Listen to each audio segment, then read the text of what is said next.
My name is Padmini Tummala, and I'm a non-invasive cardiologist. I'm the chair of the Division of Cardiology at San Antonio Regional Hospital.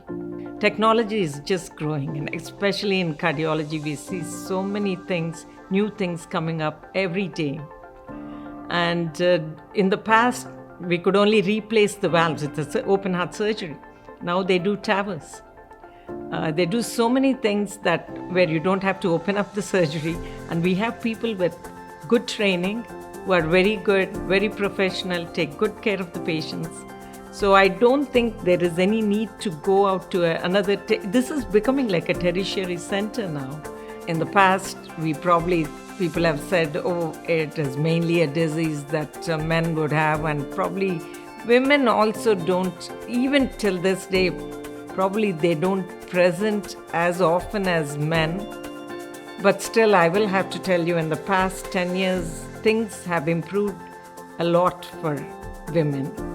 And yes, we are diagnosing heart disease earlier on.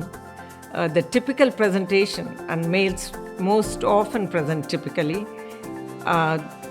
they might say it's a chest pressure, squeezing type of pain, radiating to the neck, to the jaw, and to the arm. So that's a typical presentation. And whereas women, they might have a very atypical presentation, pain in the lower back, upper back. So there is definitely a difference in the presentation of heart disease in women.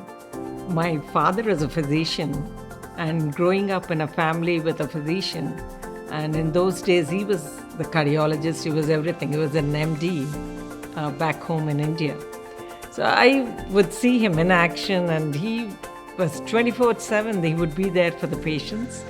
So I think I like that part of it, taking care and saving the patients' lives.